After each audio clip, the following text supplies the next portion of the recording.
Oh, you got? Yeah. You gave them? Okay. 5 minutes and stuff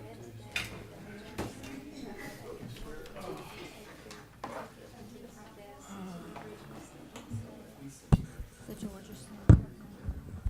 Okay, got you. Let me get that. That's fine. I have, These are on. yeah, they are now. This But I one's mean, on. we're about, That one is. we'll need to check. Here, press the button on it. That one is. It's not plugged in, is I don't know what it was. the ON/OFS switch was not in the ON position.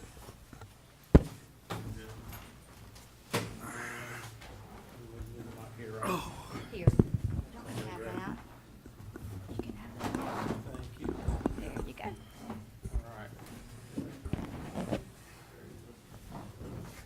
All right. I'll do the pledge. Anybody for prayer? There we go. We got it. All right. All right, everybody. Whoa. Here we go. Yes, a little hot. Hot mic. Hot mic. Would like to call to order this special call meeting, special called workshop, excuse me, of the Board of Elections and Voter Registration. Notice. There we go. We'll get the right page here. Would like to call everybody to order and remind everybody to please silence your cell phones and all other electronic devices. If everybody would stand for the invocation and prayer. All right, prayer and pledge, excuse me. Roy? Would y'all join me in the pledge? I pledge allegiance to the flag of the United States of America and to the republic for which it stands, one nation, under God, indivisible, with liberty and justice for all. Would you lead us in prayer? Lord God, we thank you for another year and a new year, one that's filled with hope and with new possibilities. So bless us, Lord, and give us the grace that we cannot achieve on our own, to work together and to serve all the people of Spalding County. May we do the right thing. May we even do your will, Lord, in serving others as you have served us. We make our prayer in your name, for you are the living God, now and forever. Amen. Amen.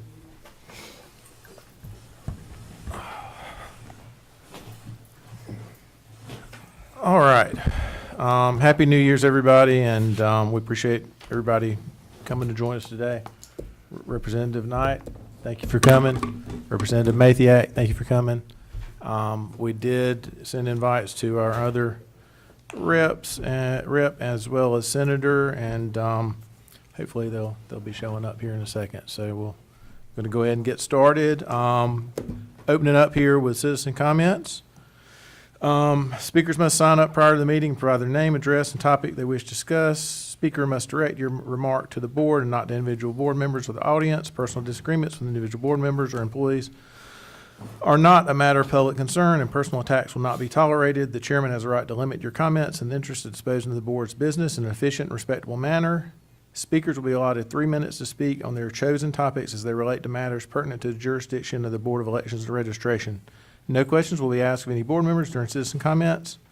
Outbursts from the audience will not be tolerated. Common courtesy and civility are expected at all times during the meeting. No speaker will be permitted to speak more than 3 minutes or more than once unless the board votes to suspend this rule. With that, we've got Dr. Yashunda Jones, if you want to come on up.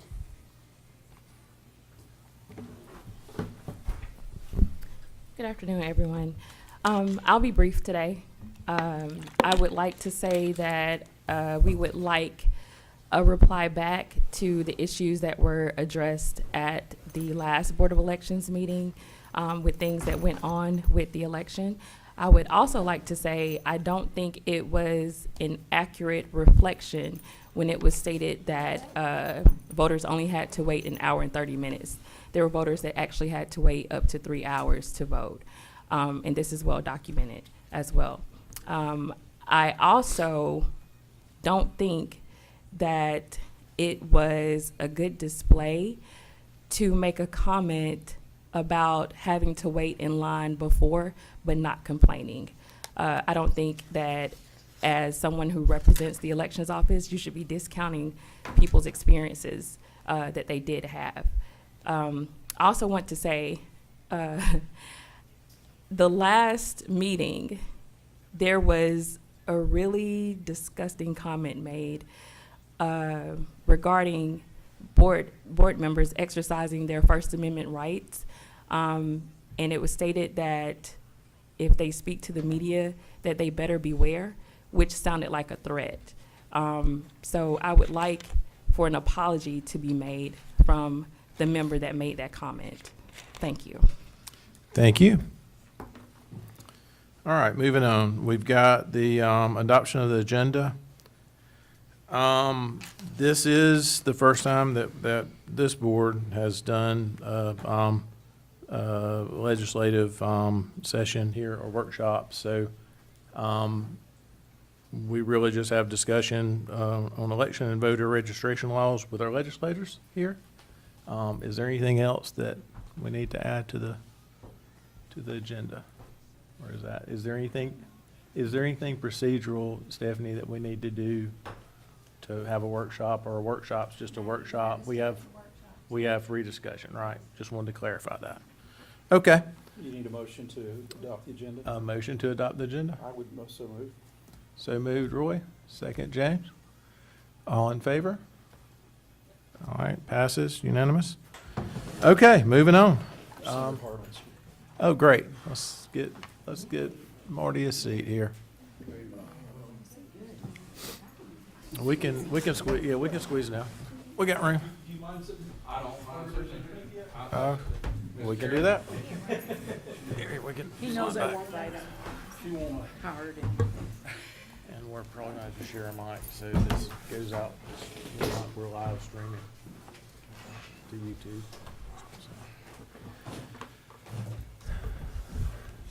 Okay, well, welcome, Senator Harbin. Better late than not at all, right? Okay, so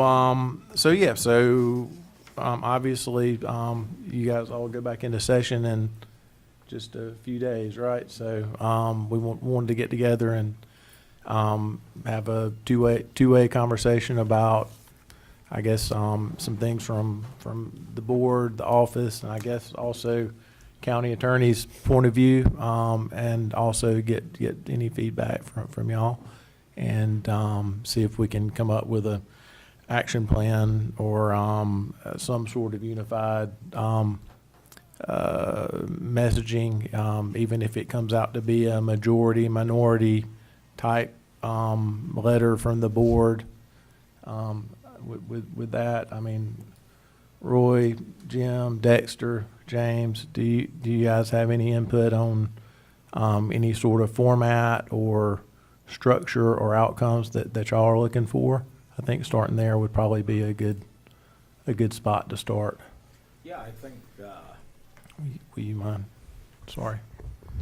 maybe if we could have our ideas put Closer. forth. Closer. If we could put our ideas forth, and then they could tell us what they think and give us their ideas, and of course, we want to hear from Kim and Stephanie.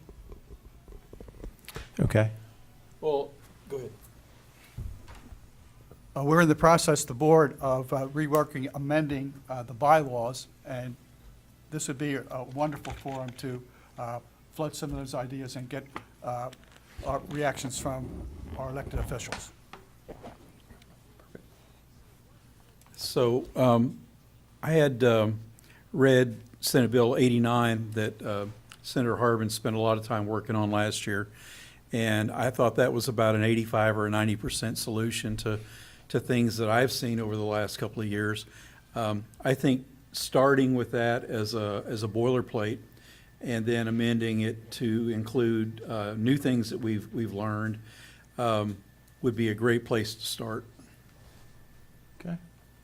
Dexter, do you have any input on outcomes?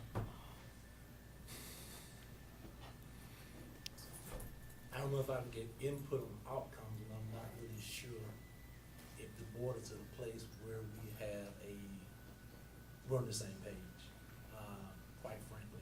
I don't know. My position is that when you're talking about legislation, Are we enacting legislation to improve the voting process? Are we trying to increase the number of individuals that vote? Because the largest population is non-voters in this country. And so I'm not sure what the outcome is from a board standpoint. So I'm just gonna sit and listen and see where we go. Okay, fair enough. All right, so, all right, that's about as clear as mud here we've got. So, obviously, we're gonna be taking minutes, and we'll get that out to everybody, so y'all don't worry about taking, great notes. I think probably starting maybe with Stephanie and Kim, and putting y'all on the spot, because I think Stephanie's ask is probably the most clear, I think, and you've already provided examples to, I think, all the legislators. If you want to maybe talk about, and that may actually dovetail into what Jim was talking about in terms of being able to get something workable so we actually could implement bylaws. So our bylaws were typically, they mirrored our legislation in many ways, and in some ways not, because there were things that weren't made clear in the local legislation that, quite frankly, were clarified in House Bill 769, but I personally had some issues with the implementation of House Bill 769, and I've sent Representative Mathiak a red line version of my consolidated legislation. There are, I think, 3 or 4 different acts regarding our Board of Election in law, and looking back at all of those is confusing. So for me, I just did a consolidated version of it, so I didn't have to continue to look back at previous versions to see what was what. One of the main problems that we've run into with House Bill 769 is that we have no mechanism to call an emergency meeting. The legislation requires that even for an emergency meeting, we must post notice and agenda 24 hours in advance of the meeting. And when you have an emergency during an election cycle, typically that meeting needs to be called within an hour or two. And our hands have been tied in that at one point we had to schedule a meeting in advance that we had no idea if we were going to have or not, because we had no mechanism for an emergency meeting. I personally would like to see the legislation amended to just say that we have to fully comply with the Open Meetings and Open Records Act, because I think that is sufficient. I don't think there should be a requirement that we have to do anything above and beyond any other governmental agency that is governed by the Open Meetings and Open Records Act. Especially the posting of an agenda for a regular meeting 7 days in advance is in many ways just absurd, because you can't have, your agenda's not going to be finalized usually until 3 or 4 days prior to a meeting, usually, for various reasons. The board members don't have time to provide their input, and then we're just in a position at every meeting that we have to amend our agenda, and that's just, yes, ma'am. Okay, so 3 or 4 days before the meeting would be, I think just following the Open Records and Open Meetings that's law what it and says. those requirements, yes. I don't think as far as notice and agenda that we should have to do anything different Okay. than is required by the Open Meetings law. There are some things in House Bill 769 that indicate that the board employs the employees of the elections office. And I am of the opinion personally that the board employs the election supervisor, but they don't manage the office day to day, and that the election supervisor is actually the one that is in charge of the staff at the Board of Elections office. The board actually had to vote, which I think we would need to vote again every year to allow the election supervisor the flexibility to actually run her office, unless that legislation is adjusted in several places where it references the board to change that to election supervisor. And those were really the main issues that I had with House Bill 769 once we got past the initial implementation of it. Please. Okay, so on line 125, can we start there, section 4, actually it's section 12. There shall be an administrative director to be known as the election supervisor to administer and supervise the conduct of elections, primaries, registration of electors for the county who shall serve at the pleasure of the board. So that's where you want to change? No, that needs to be the same. The election supervisor is the employee of the Board of Elections. These 5 gentlemen are her boss, and that should remain the same. Okay. It's after that, Representative Mathiak, where it, like down at D there, the board shall be authorized to employ such full-time and part-time employees. Really, that should be the election supervisor. Gotcha, okay. That is, page 6, D, line 139.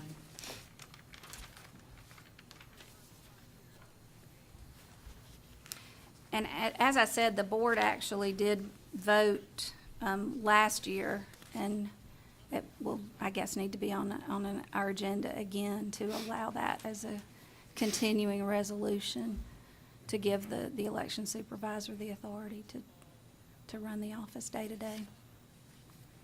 How often, wait a minute. Okay, they're an employee of the county, the supervisor I'm talking about. They all are actually employees of Spalding County as far as they're paid by the county through the Board of Elections budget, and the county has to do certain things, provide them with office space. They're subject to the county's personnel policy. Gotcha, okay. That's in here. That is in there, yes, ma'am.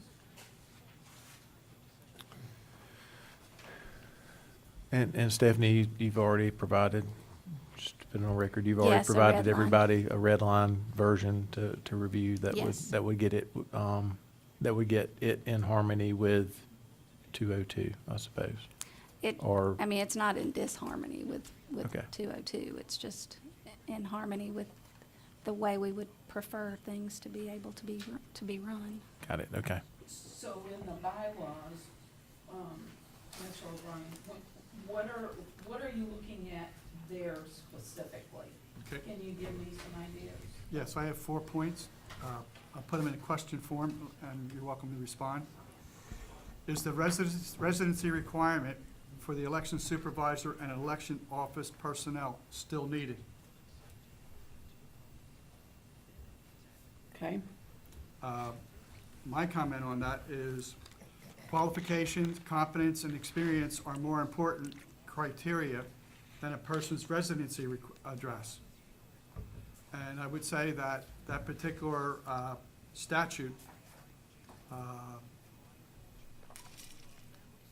basically caused a complete turnover of the election office. So, looking forward, I'm saying, do we still need that in place? And that reminds me that I had also included a deletion of that employee, all employees of the office shall be legal residents of and registered to vote in Spalding County. That was my compromise, because I felt like when House Bill 769 was passed, it was important for our local legislative delegation that our election supervisor reside in Spalding County. But I think, again, you are tying her hands when you require her to only hire people that are residents of Spalding County, when there are residents of Pike County or Upson County or Lamar County who can be here just as quickly as some of the residents in Spalding County, and could be, could open up the hiring pool for our election supervisor. What that is either. That's not me. It's not me either. Is that, It's something behind me. Hey, Ben. it's not stopping? Yes, sir. What distinction is there for residence requirement for staff and the director? Why have a residence requirement for the administrator but not for staff? I don't understand why we would delineate the two. If the argument is that you want better staff and be able to have a larger pool, at some point in time, if there's a new director, should we be able to cast a wider net to get the most qualified person? It doesn't make sense to me that we would have a resident requirement for the director, but then say the staff can come from anywhere. I'm not understanding the logic behind that. I'm not arguing that point at all. I simply proposed that red line version with that as, with compromise in mind, simply because I knew that that was an important distinction when this legislation was written. And personally, I didn't want to propose something that I felt like would be immediately dismissed, because I didn't want the baby to be thrown out with the bathwater. One, in regards to the residency of the elections director or supervisor, many times, and I think we've seen this across other parts and other counties, when you get a population such that is the size of Spalding County that has grown, then we believe, and it is a standard that others believe, that you can draw from that pool within your county. As we were looking at this provision, we also noticed that the director was from 2 counties away. Also, things that we thought were important to the citizens, the voters of Spalding County, was that they understand who their director is and be able to know about them, versus somebody who is from out of county or 2 counties away, in which they have no idea who they were or what other issues that individual may be involved in. We believe that the citizens of their county should know and be aware of, the director, and that director also should be a part of this community, and also to a degree, feel like they're a part of and responsible and being responsible to the citizens of this county. So that was the provision, and that was the reason that it was put in. And I think it was a good provision, and we'll leave that at that. If there was residency requirements, I would be willing to look at from a point of view of the staff, as we did, I think it was HB 281, that you could draw from surrounding counties, maybe, contiguous counties. That may be something that we're, would be amenable to looking at. But as far as the director, I think, it was purposeful as this county has grown, and it has a population such that it has a base in which we can get qualified personnel, such as, We've got one in front of us that is qualified. So we thought that was a good provision. Yes, sir. I agree that Spalding County is certainly large enough that we should be able to find a director here. And I think we should also be able to find our employees here. We are a non-urban county, I guess you'd say. We're not exactly rural, but we're certainly not highly urban. And we're surrounded to the north by highly urban counties, much more populous. And it's easy to get overwhelmed when you're a county of 70,000 and just to the north of you is 5 million urban people. And their culture is much different than ours.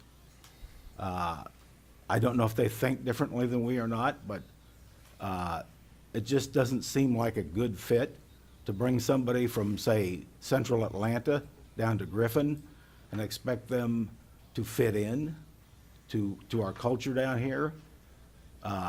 Almost anybody in Spalding County, I think, would think that we prefer our way we are down here. We're a little slower, a little easier going. I really don't want to insult anybody up north, but we're more friendly. And this is the way we want to live our lives down here, I think. And so we don't want to bring a bunch of people down here to run our election that aren't a good fit for the county, I guess you'd say. Jim, go ahead. Thank you. I'm wondering why this particular criteria of residency applies solely to election people. In other words, what about county commissioner, what about chief of police, fire department, maintenance worker?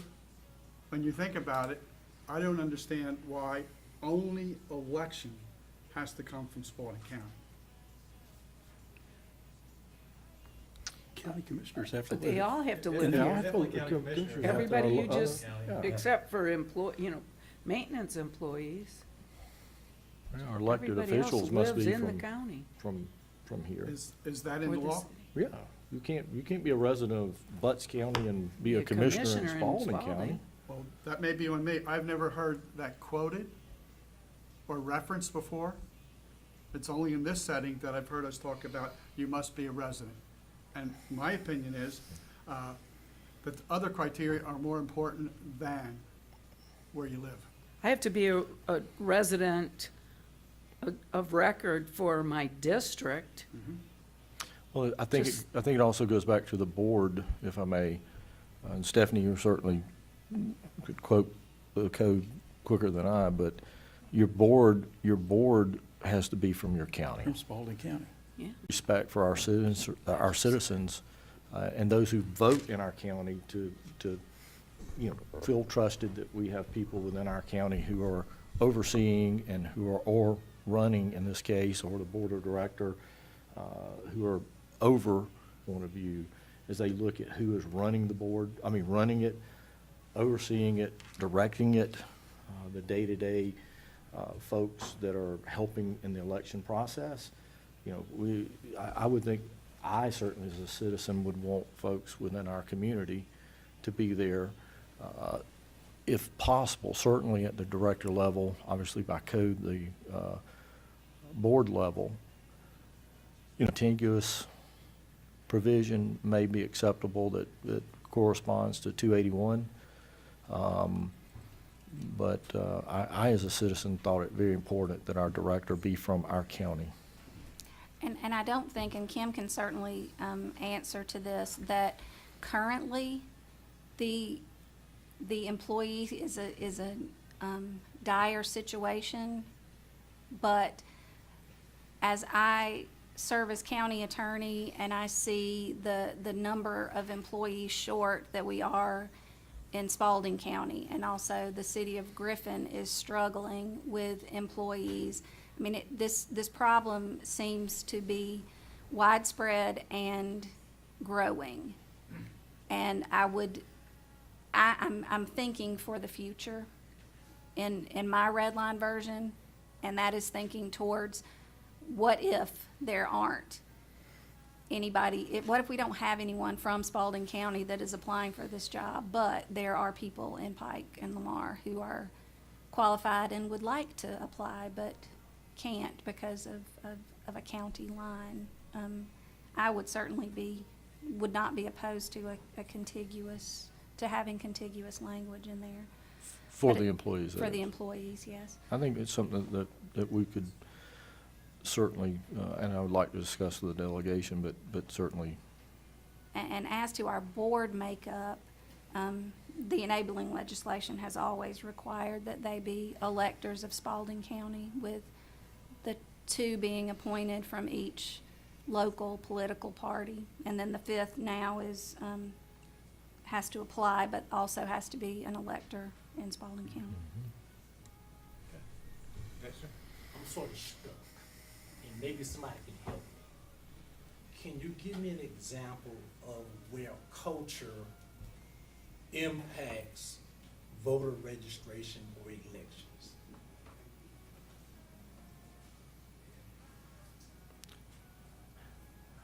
I'm not, I think you're, if I may, Mr. Chairman, and again, I'm not speaking for the gentleman, Mr. Newland, that from a cultural point of view, affects registration, or what was the other? Elections. Elections. But I would say the registration is, all that is a process, whether it's the process of the elections and following Georgia law or Georgia rule and reg as promulgated by the Secretary of State. You know, that is something that should go by the letter of the law. But from a point of view of citizens, and we start to see just the same as the board members, it is from the county, and the citizenry, the voters, want to know, just like their elected officials, that they are here from this community.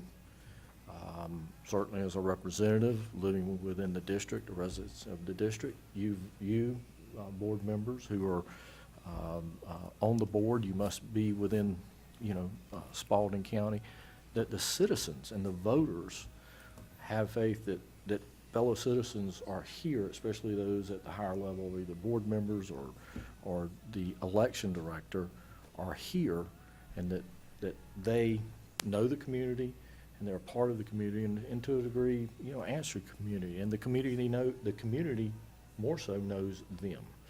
And that was, I think, is important. I'm not sure about the cultural part, but I think it's just a matter of that old principle of, the members who live within the community, that goes back, and that's all the way in law, from elected officials to directors and other places.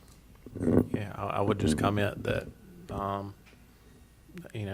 that seems to be more the norm versus the exception.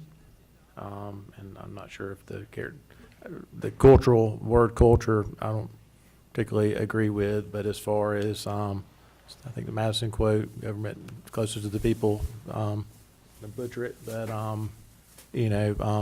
as David was saying, folks from this community should be, I feel, the ones ultimately responsible for the conduction of elections. And But doesn't that position, in essence, say that you don't want people moving to Spalding County? That, I'm just No, telling you how, no. I'm telling you how I feel. would you expand on that? I hear it. What I hear is exclusionary.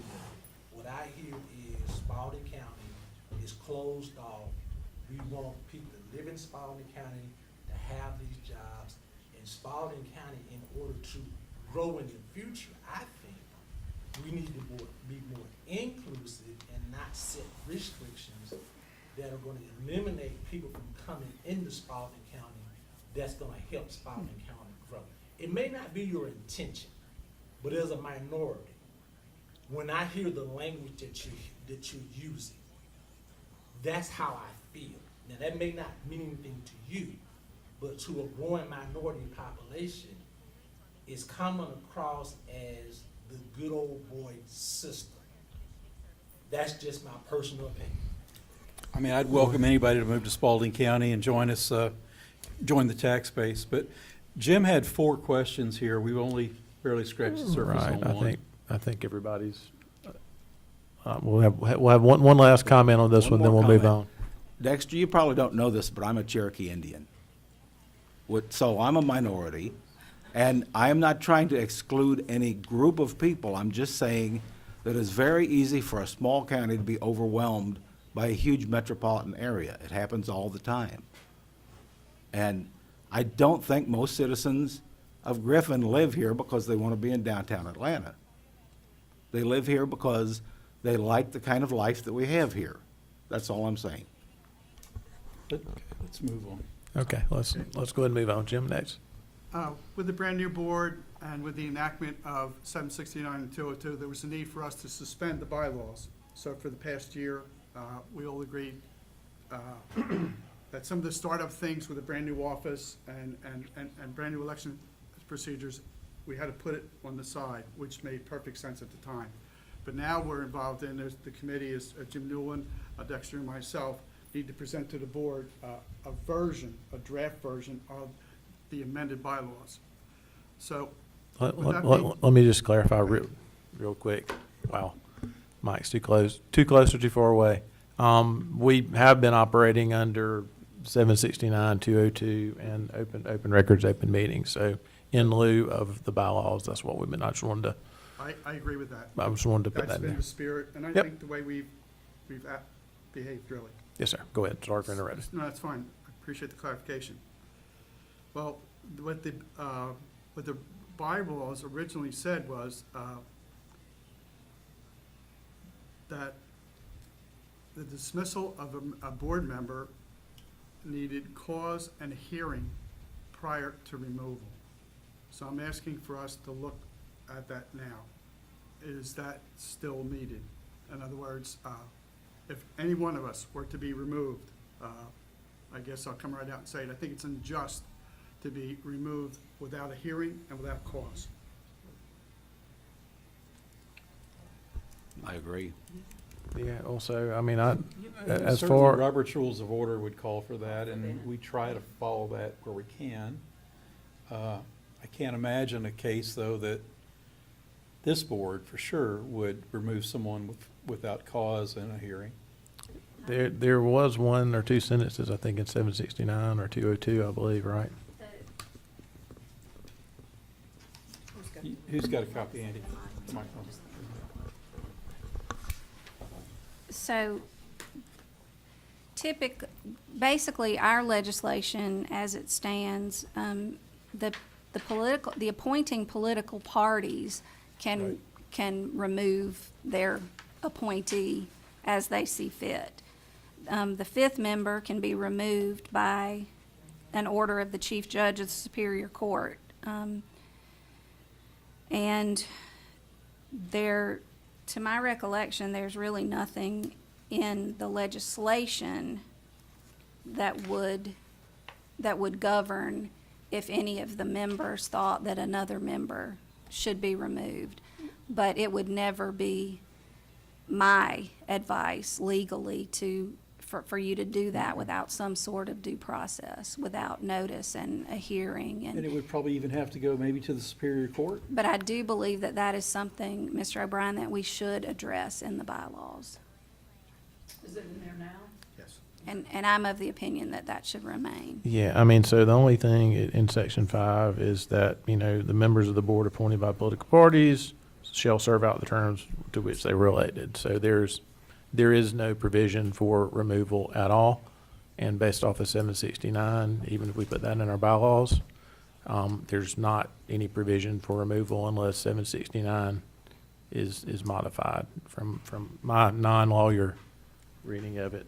Stephanie, do you, is that, that's basically it would fall back on the Republican or Democratic bylaws, and if they have provisions for removal, and I don't think Spalding County Republican Party actually has any provisions for removal either, so. I don't know about Democrats. I have only seen members of this board resign. I have never seen anyone removed by their party. And the fifth member, if the way the legislation reads, it would have to be up to the judges. So if a number of you, I guess, complained to the chief judge, then the judges might decide to remove someone. but I feel like it needs to be addressed in our bylaws. Yeah, I think why I bring it up is that there was no attempt for a hearing, what's the other word? Or cause. It just there was the law that said you're out. And that's my perception. What are you referring to? Employee, to the employee. No, to the board, Vera so McIntosh.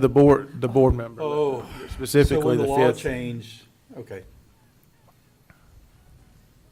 Is that what you're saying, Ms. Yes. Rober? Okay, got it. Yeah. Okay. That Vera McIntosh did not have a hearing, and it was never told while she's being removed. The law said you're out of here. But may I address this? And I think there are many times when you, either in law, state law, or even probably locally, you address from a point of view of the terms. There was nothing that would have prevented her from being renominated in a new position, or as a new appointee, if I'm not mistaken, to go back on. It was simply when you start to rewrite the terms and look towards the future as far as the terms and when they come in or go out, come in the new term and under the new law, there was been nothing that would have prevented her from being renominated But as a Why position. would she even need that? Because the whole code was rewritten to be updated. This code hadn't been updated in 83 or something. 83, okay? So the whole thing was being redone. That happens a lot, all over state code when you address boards and the appointments of boards. There's nothing that would have prevented, she was not dismissed by this board. She could have been She was dismissed by the law. She was, well, it could have been by law, but she could have been reappointed. And I think you negate to state that fact. I'm sorry? You negate the state that she could have been reappointed for the position. Well, And she then did- come she into did put a. her name forward. Well, but that would have been up to, if I'm not mistaken, the local Democratic And Party. they put her forth. But that was their decision to put her forth as to, she could have reserved. There was nothing that prevented her from being up on that new term and But extending her term. why even put somebody in that position? In other words, if I was removed from a company, I would certainly hope that they would say, look, Jim, you're not meeting the standard, I wish you well. None of that. I think that's irrelevant to what we're speaking of. The whole thing was rewritten. I'm sorry. I Well, can't agree with that. I'm sorry that you feel that way, but that's not out of the ordinary from any appointment or any law that is written where you have to redo the terms. Some terms are done away with and started again, and that does not prevent that person from being renominated and stepping into that shoe again, into the shoes again. So,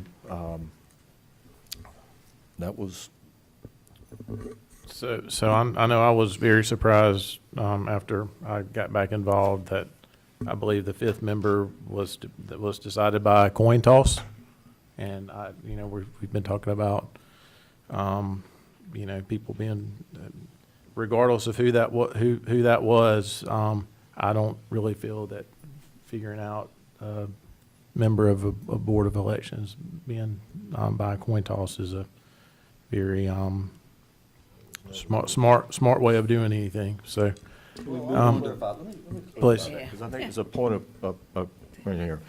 And so everyone knows that the last board did have a fifth member that was appointed by a coin toss. And in our talking to legislative council, that was never, ever part of the original code or intent of the code.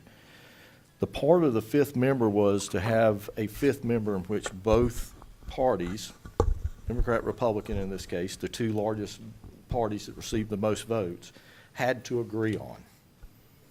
And it was supposed to be a hard choice. And when you make those hard choices between two, you usually come out with somebody in the middle that is there. In this case, that did not happen, and there was a coin toss. And that's not, I don't think, again, I go back to the citizens and the voters of Spalding County, that's not what we want. This is anything you do from elected official to being a board member is very difficult decisions, but it's from a policy point of view, That's never a good way to either elect somebody or appoint somebody to a board, is through a coin toss. And that's exactly what happened. And that was the point of what we tried to do with this legislation, was to make sure that you had equal representation by both parties, and then we wanted a judge, because the judges ultimately have control over the law, and for this circuit to come up with a process, and they go through and get a fifth member that answers, in other words, can be taken off by the judges, so that we have balance. And as a sports person who loves sports, and this is an analogy, I love baseball. And the two teams that come out to play, all they want is for an umpire to call balls and strikes equally on both teams. And so the objective of what was done there was to have a very, representation from both parties, but also have that fifth member appointed by the judge, so that we had a balance in the board.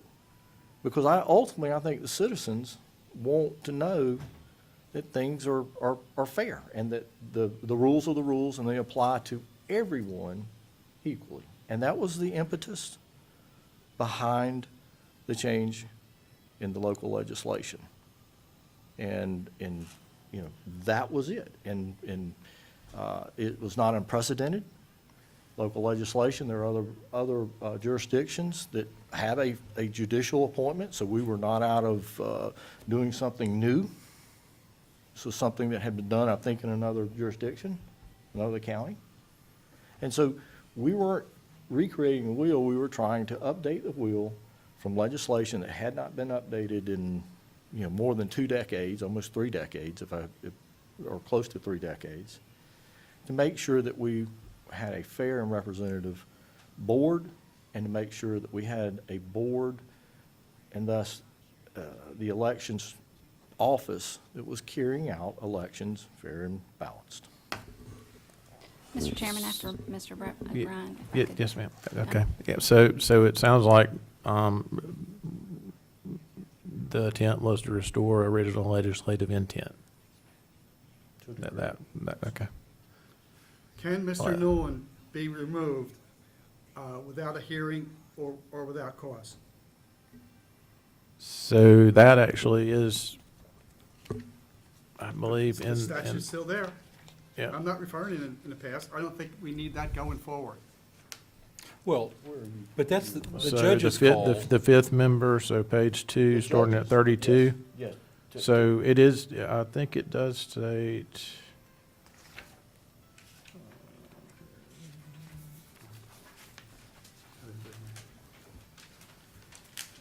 Well, Yes, you can. you see it?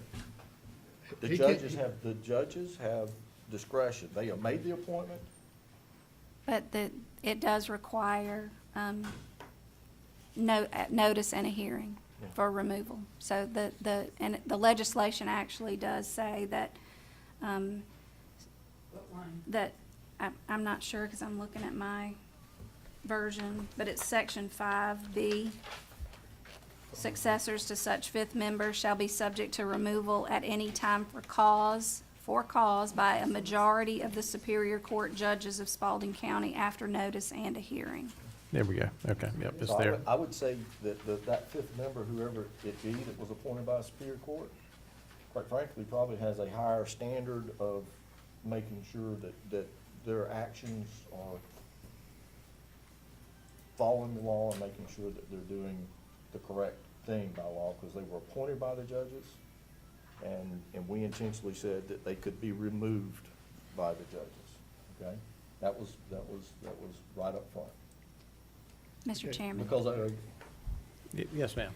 Regarding the coin toss, I would, while I can't speak to the original intent, having had nothing to do with its writing, the way that I read our prior enabling legislation, the fifth member was selected by agreement of all the other members. And I can say that I read that to mean that it could be a very hard choice, but it was a decision that all 4 had to finally make.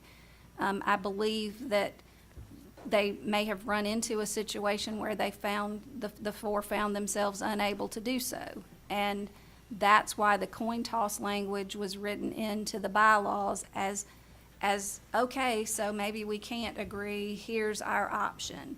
And House Bill 769 took the need for that type of decision-making away from this board. So that provision, of course, will need to be removed from the bylaws. But I completely agree with you that there could be a situation where you as members of this board feel that another member should be removed for cause, whatever that may be, and that we need to fully address that in our bylaws. House Bill 769 does not prevent us from running this board and our elections office in the best legal way that we see fit.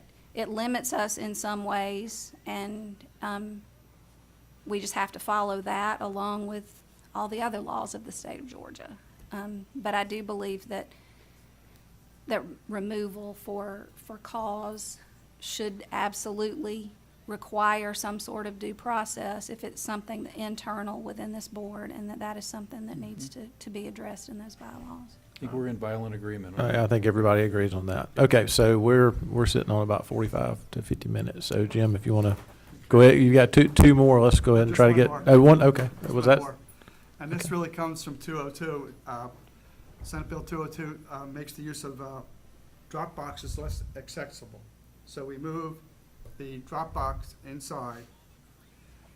I never really understood why, but I think it's fair to say that it's made it less accessible to people because of the hours from 9 to 5.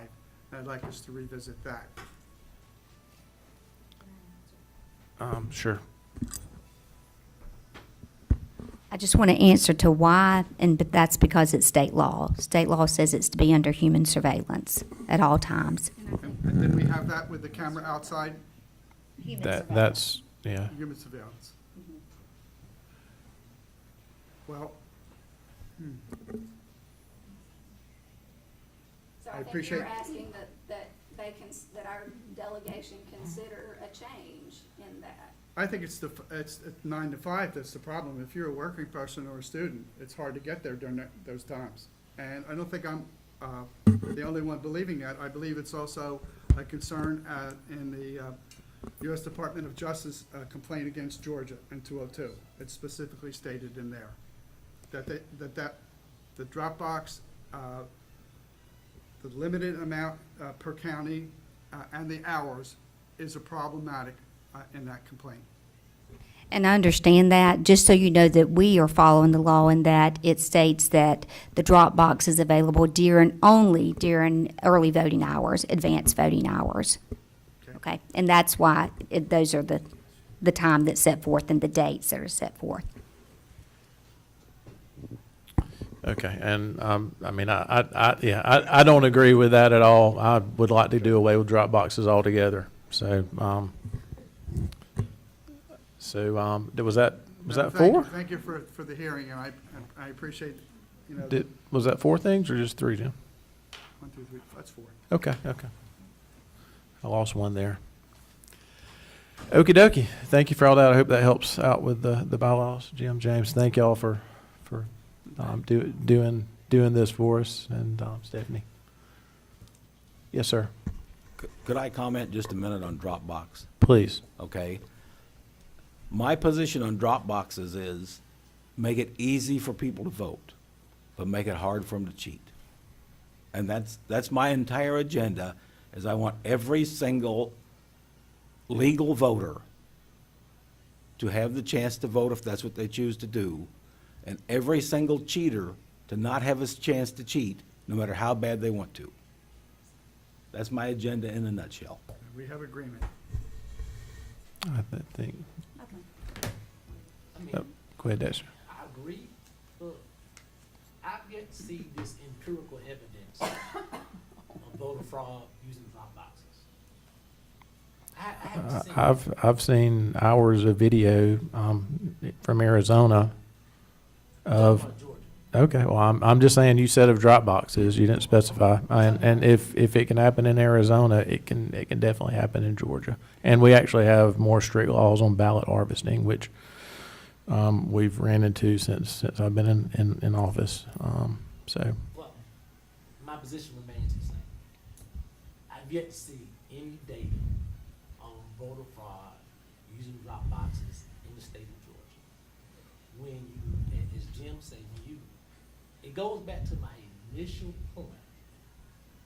What is the mission of the Board of Registration and Election? Is that mission to encourage people to register to vote and provide every opportunity to cast a ballot? Or is the mission to exclude? And I'm hearing exclusion, exclusion, exclusion, exclusion. That's all I hear.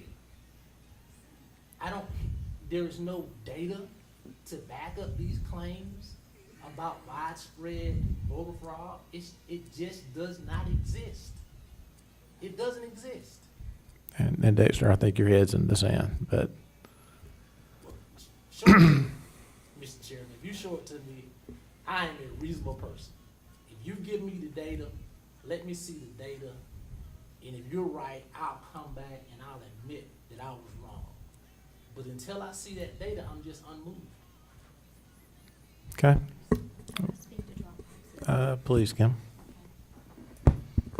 I'm not speaking to voter fraud, I'm speaking to drop boxes and what I have seen it do just since I've become election supervisor for Spalding County. I worked as a voter registration coordinator in previous years, and the absentee ballot was always handed to those there in the office, as even before me, before I came, and before COVID happened. Drop boxes were established because of COVID. That's why they were established. What I have seen happen with drop boxes, a voter walks in with their absentee ballot, and not all, some, they want to hand it right over to us. We stamp it in, sign it, and it's filed away and kept safely, secured. What happens with the drop box, what I've seen happen with the drop box, is almost like it's created a barrier between the office and the voter, as if somehow it's being used politically. And we're going to open that box at the end of the day at 5 o'clock. You know, we have, for some reason, it seems that some voters feel safer to place it in the drop box rather than to hand it to an employee of the office that's going to process it. So I'm just speaking to what I have seen happen with the drop box on a staff level. And also, it's also increased the workload and the time period that you're in the office for the day. As you know, election workers work tremendous long hours, overtime hours. And so when the drop box can't be open till 5 o'clock and you have 50 ballots in there or 100 ballots, however many ballots there may be, that's how much longer you've got to stay to stamp them in and sign that you received it. So just a little bit of eye-opener to the inside of the office and how it's affected those who are actually processing. I don't think it should be used politically either way, so. If you say politically, what do you mean politically? I think both of you were just speaking to it. I don't think I have to speak to that. I think everybody sitting in this room knows what I mean. So, but I just only want to speak to the part of what the I staff, thought there's no What- attacks. I'm not attacking anyone, I Jim. just really felt attacked by that statement. She was talking about Ben and Dexter. Yeah. But I asked the question. Okay. It's just statements that have been made. Maybe I interpret them wrong, but I'm interpreting them as political. Okay? So anyway, I wanted to speak to the fact to help everyone sitting at this table, which should be a workshop among all of us, to show you what happens with ballots that are dropped in the box and what I have seen happen, whereas a voter used to, a lot of times, not all voters, some voters would gladly hand it over. They almost feel afraid sometimes to hand it over to you. So I'm just stating the facts of what we see and what I've experienced on that side of it. So in just one last statement, or just one question. In Georgia, if one individual came up with one or two or with multiple ballots that weren't from their household or they're a legal caregiver of, would that be legal or illegally cast ballots? Illegally. Illegally cast ballots. And if those boxes were spread out all over the place and not properly supervised or supervised using cameras that may or may not work and may or may not retain records for the 24 months, would that? I don't think that's really a legal question, Mr. Yeah, Chairman. well, I mean, that's a that's a procedural Depends thing. on how So, you couch it. yeah. I So, do I mean, think, Mr. that's, Chairman, though, that Mr. Wimbish raises a valid point when he asks the question, what is the mission of this board?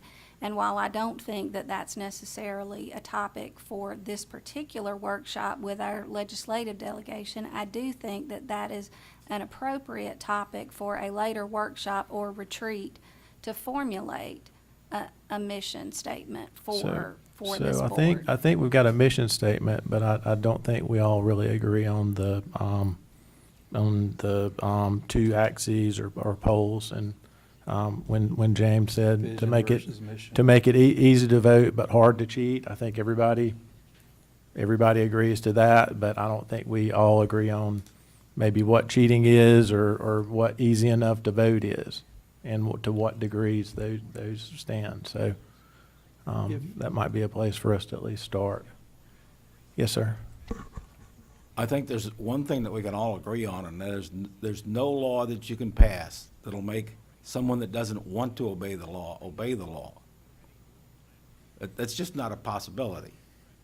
It's not within the realm of human possibility. So the only thing that we can do, since we can't make people obey the law, is make it more difficult to disobey the law so that it's just not worth it. Agreed. So, Marty?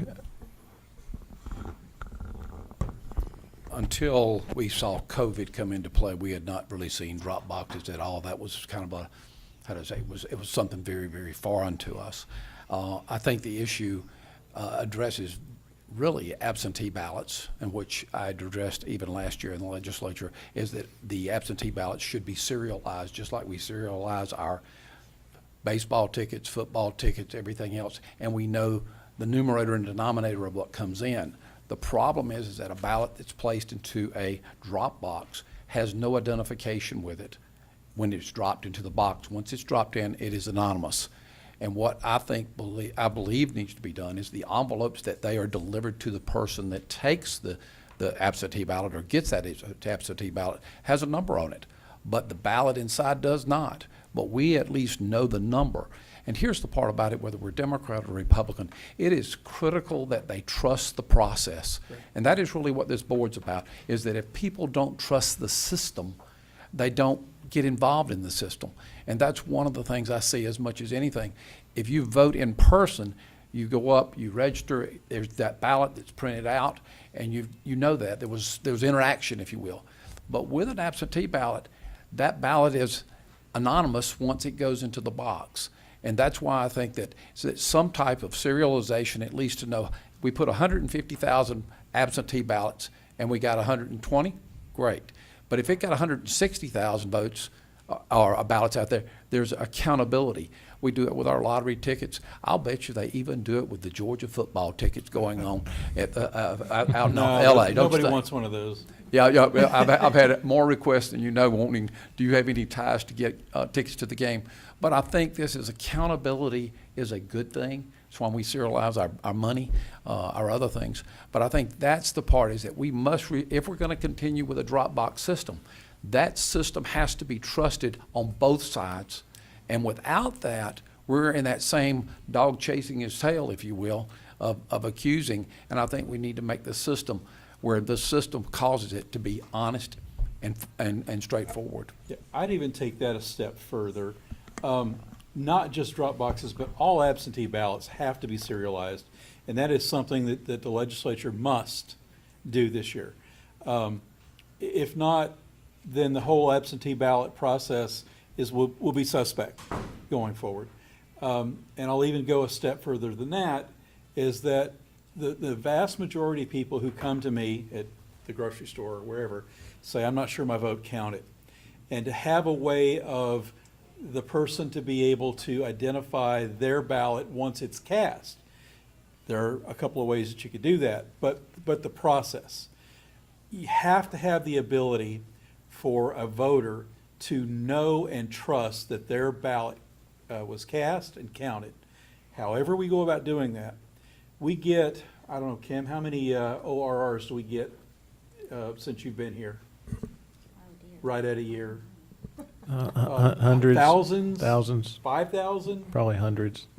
Certainly hundreds. All of those take the staff away from their primary duty of processing paperwork and doing things in the office. So whatever we can do to lessen that OR load, we have to do that.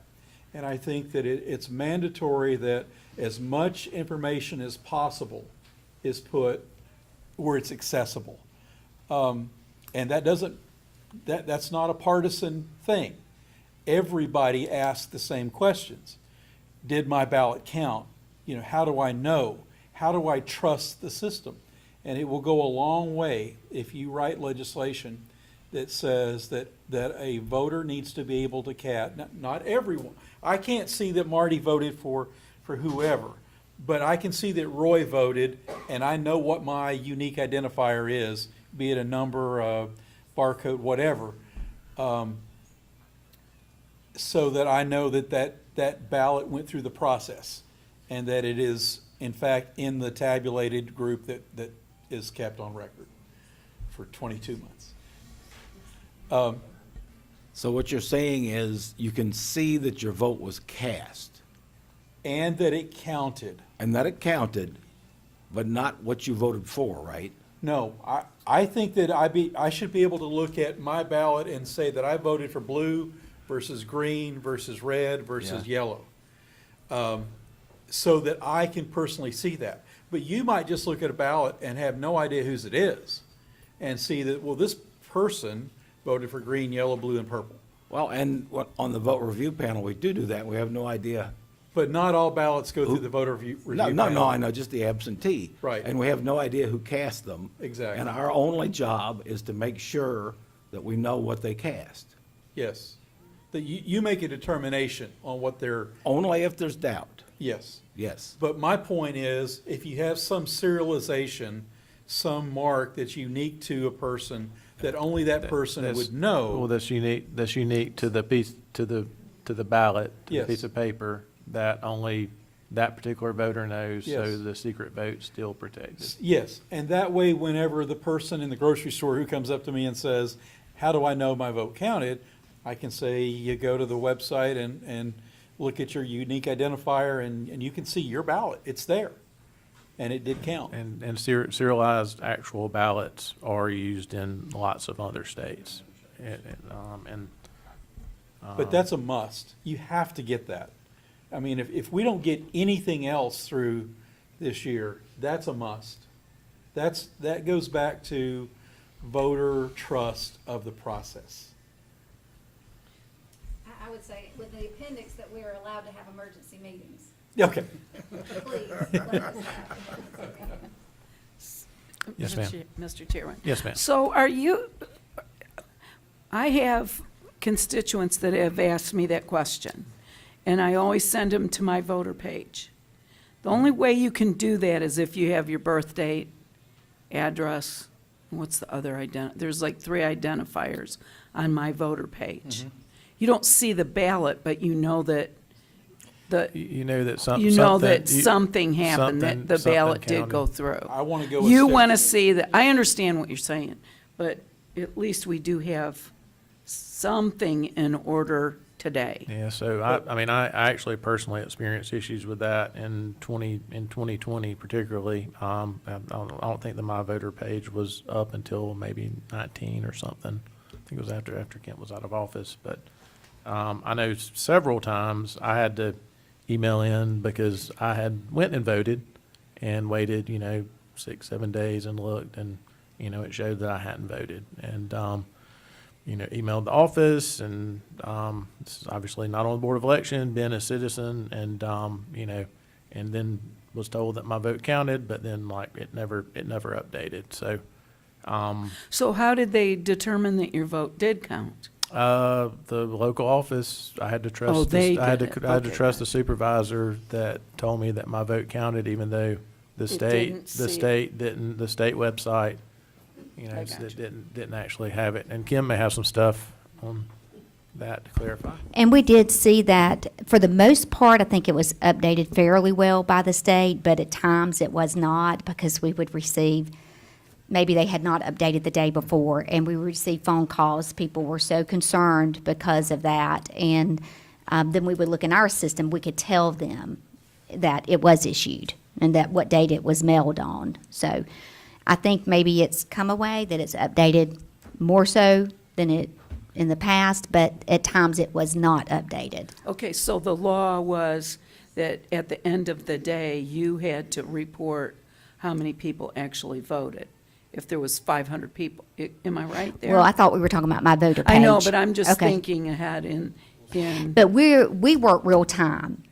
So if we receive 50 applications in that day, we're working on those 50 applications, entering that information. So the state has access to that information right away as to when those ballots were issued. Yeah. But they that's the they would issuance of the upload. ballot, but our question is when it comes back. Right, but that should be updated as well, because we have to enter that information into our system, the state system as well.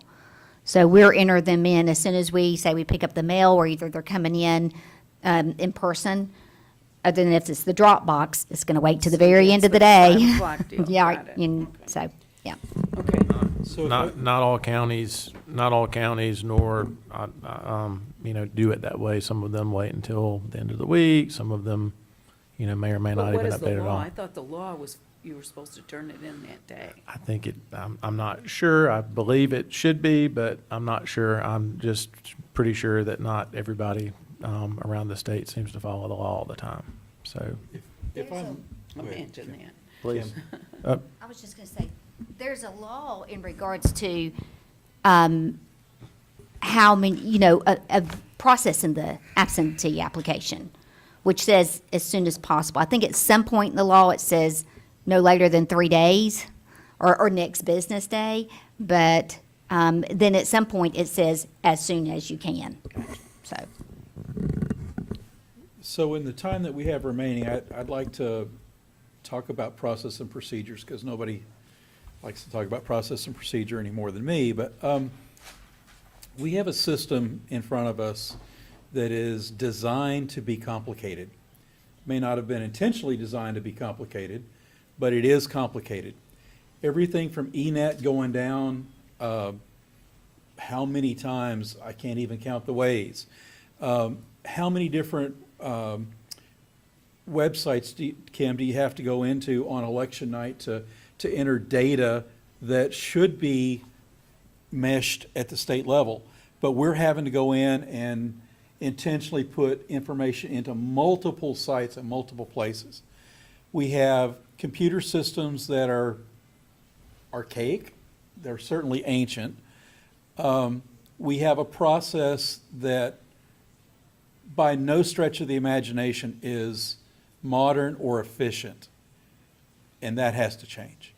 There is no trust today on either side of the political spectrum for the machines that we're currently using. You can take all the equipment and make it different. You can take the process and make it look different.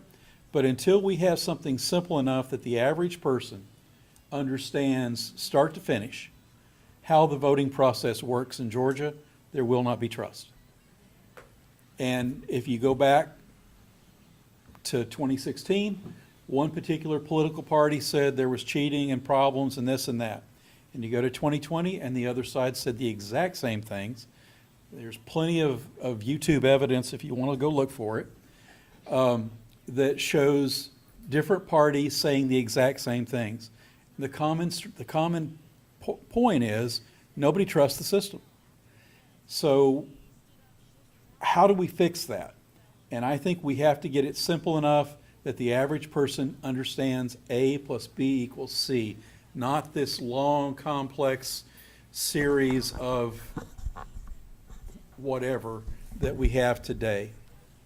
Yeah, so Roy, I mean, I Stephanie's would. gonna call me. Yeah, so I would use the term of verifiable, that each voter should be able to see after the process that, you know, that they have a verifiable vote, which is what you were saying in terms of being able to go and see that, you know, not only was your vote counted when it was counted, but also, you know, that the selections that you made for each race were indeed the selections that were on the piece of paper that was printed or that you marked.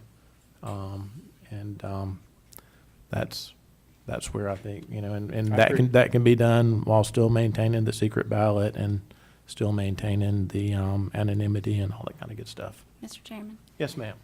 I would ask our delegation to consider our human resources with any legislation that they consider, any changes to election law. It's been widespread since 2020. Understaffed elections offices, election supervisors walking out the door, leaving an office completely unmanned until they can find a warm body to fill it. And that warm body has no idea what they're getting themselves into. Our human resources are stretched so very thin. And while you think, oh, an audit, that sounds like a great idea. It's great until you're asking the people that have already put in hundreds of hours and are exhausted to be the same ones that count whatever the Secretary of State's office decides that they should count and sends to them the night before at the 11th hour. I just ask that you put yourselves in the shoes of the citizens, the electors, and our human resources when you're thinking about ways to improve the election process. It's not just elections office. I mean, it's everything. It's hard to find anybody that wants to work, period. And this is a complex job. We about 100 people on election day run our elections, about 100. And we're asking them to do, with basically zero error, very complex work. And so I agree with that. But we have to have a process that's not so convoluted, more straightforward. So on one hand, we're asking for changes and simplification, but on the other hand, we're, I think, asking for possible consultation, or at least talking to some of the folks that are actually having to do the work. Perhaps we're asking for some miracles, but we have faith in you. Very good, very good. Well said. We're gonna wrap after about 10 more minutes, if that sounds good. I think an hour and a half is long enough. Yeah, that's what I was. Thank you, Stephanie. I appreciate you prodding. Okay, well, we'll let you wrap. So we could, and I'm sure we could keep on going around and around for quite some time. I guess a couple 3 minutes apiece. Marty, would you like to? Well, I think we covered part of where I was last year, is I believe that the serialization is one of the ways in which we can entrust or build trust in people, that at least there's not duplications of blank pieces of paper that are being voted on. That's an issue, and we either have to do that with what I see the ballots, knowing how many go out. The other would be, is that when you drop at the drop box, you scan your state issued ID or whatever, and you know who dropped that in there, or at least it was someone who was legal. But there are other people. My mom is in her 90s. She votes absentee. She can't do it. So there's that part. But I think there's clarity, but with trust, we've got to put in with accountability.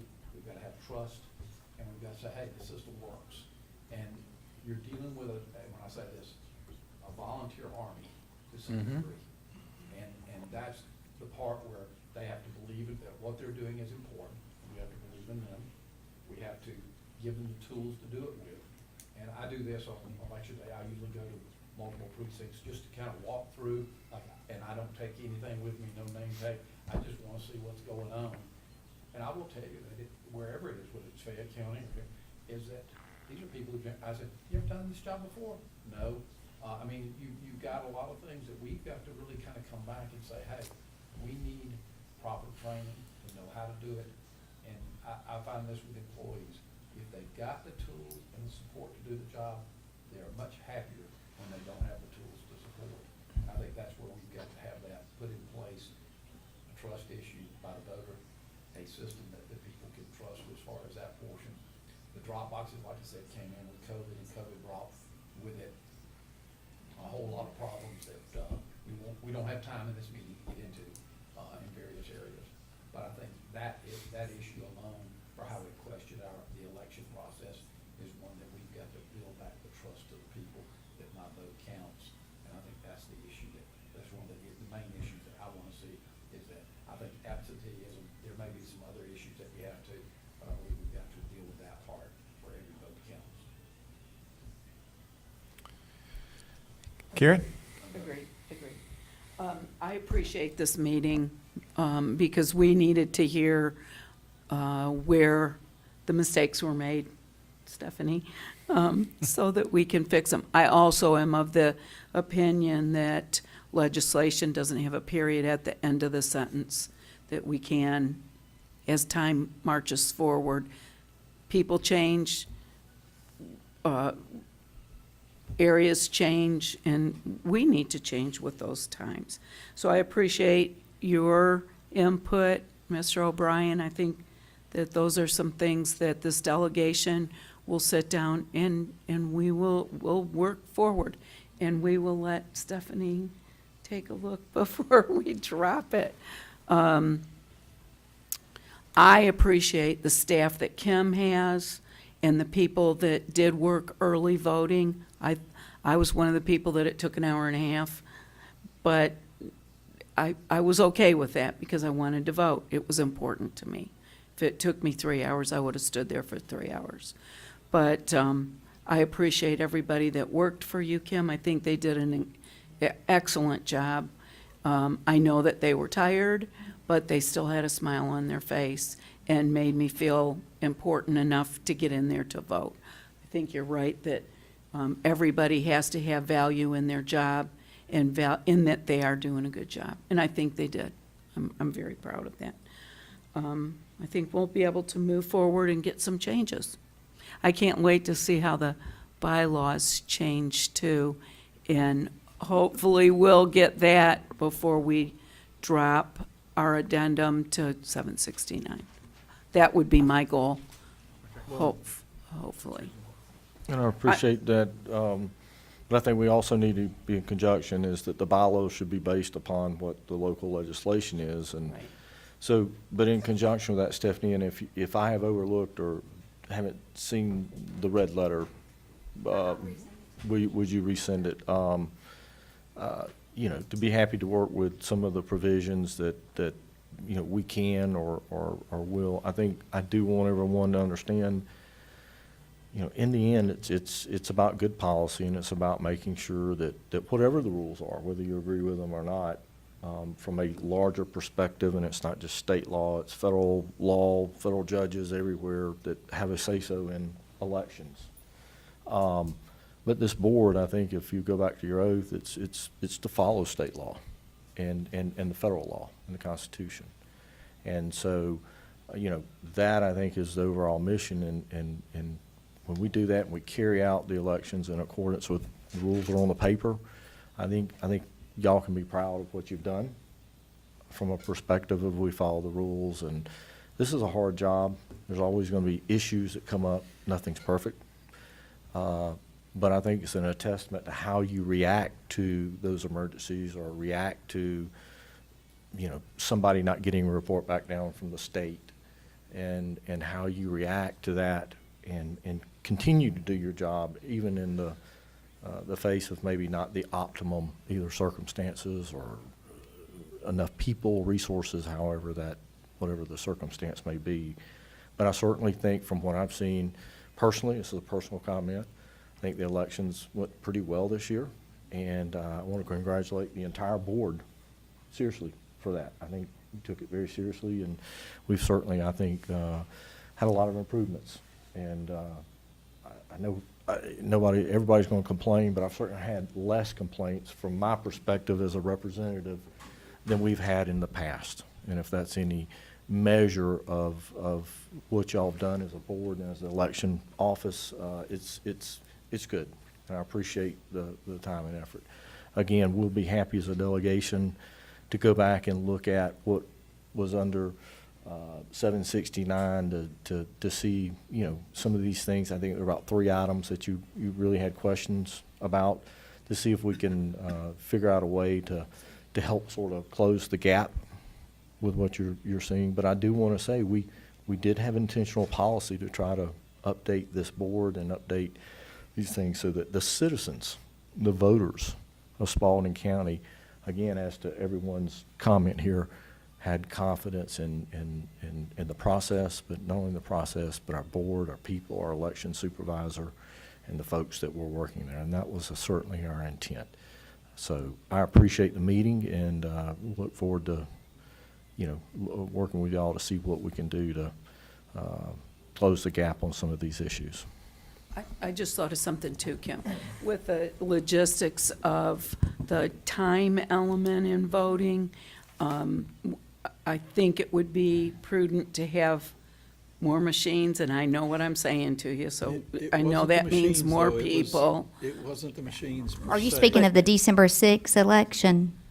The December 6th Just- for early voting? Yes, just to have, We had ample amount of machines. The problem is our space. We need more processing space. stations. Okay. We need more And be a- space. We need more space. We need a said that scanner. all the way to the back of We the needed to room. be able to have an additional scanner, something I really wanted to do. But there was no way in that small area that we were in that things would not become complicated. okay, so And how, so I want to space- commit to you that whatever this delegation can do to make that happen, we will commit to. And I did ask a get it. couple other areas. I did ask a couple of areas of the county, the one being the Senior Citizen Center way ahead of time, and they could not accommodate. I know they do have a schedule.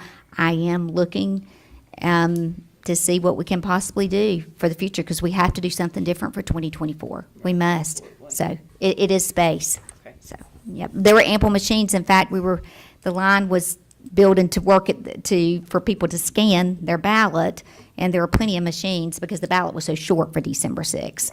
So, but anyway, but thank you. But I'm going to commit this delegation to. Thank you, Karen, for committing the delegation. Marty, David, thank y'all. Karen, thank y'all very much. Kim, did you have anything else? Just a couple of things I'd like to share. Mine are, of course, are going to be more process and procedure. And I don't want to bore you with just little bitty things here and there. I think if maybe, and I don't know how this can happen, that you speak to the Secretary of State's office and ask that they take a look at election law specifically, do some cleaning up. The election law can say one thing somewhere and one thing, in another place. So there really is a need for election law cleanup, reform. Coverage of the office processes and procedures. In the past, when I was a part of the voter registration election process, and we went to Gavrio, it was not Gavrio then, it was VRAG, but it is your annual training. You had someone who was dedicated to going over new legislation that had passed or legislation that was in place to review it, to review the voter registration and election processes and how that affects your processes and procedures within the office. I have not seen that both times that I've been. There is a true need to cover processes and procedures in regards to election and voter registration law. I'm going to give you just a couple examples. The absentee application.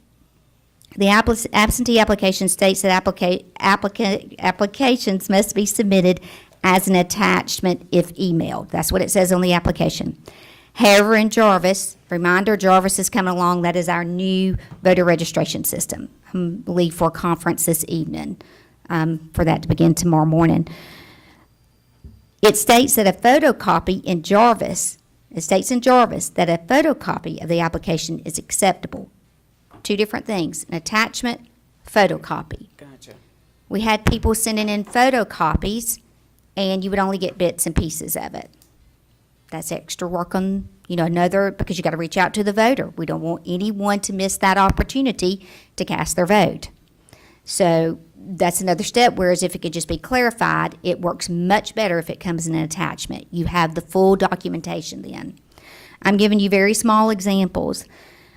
Rejection versus cure of an absentee application or ballot. When Senate Bill 202 came along and provisionals, it really changed a lot, and it increased the workload in an office, and that has even been put out by the Secretary of State's office tremendously.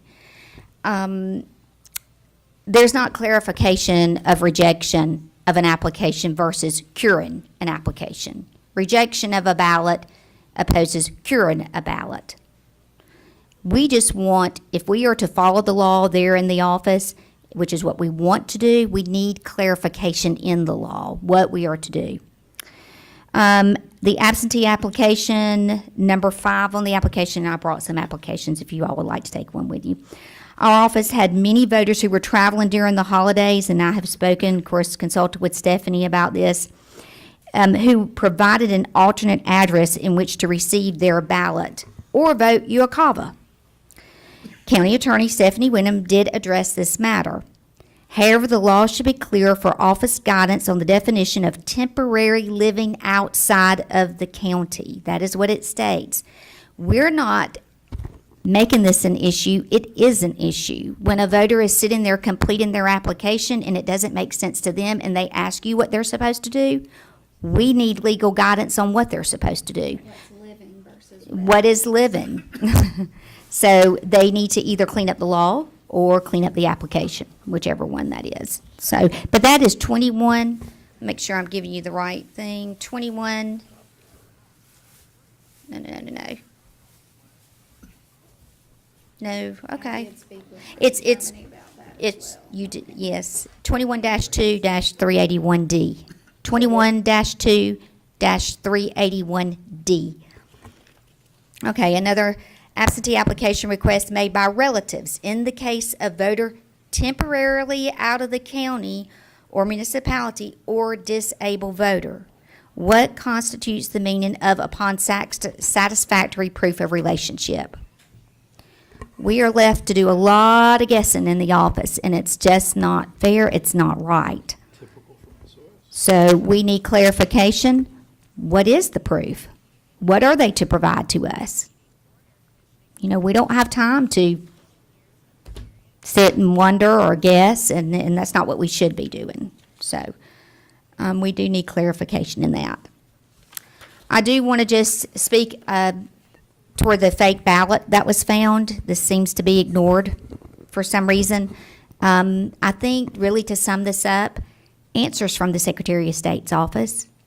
We work hard, and we are working hard to provide an election that consists of integrity and transparency. We need answers. When something happens, we find it, that was found by our due diligence of balancing each and every day, we're due an answer. That happened in October of last year. I have yet to receive an answer. That's all I have, and I do thank y'all for being here, and I'm thankful for this workshop as well. Okay? All right. We ran a little bit over, but we got started a minute or two late. So just want to thank everybody for coming today and showing up and sharing what you think and listening. And we may end up doing this again at some point in the near future. Maybe after we've done a separate workshop. Hey, Stephanie? With that, a motion to adjourn? Motion to adjourn. Roy? James? All in favor? We stand adjourned. Thanks, everybody. All right. Safe trip, Kim. Just set it back up there. We'll let them. Thank you, sir. Appreciate it. Thank you. Thank you for what you do.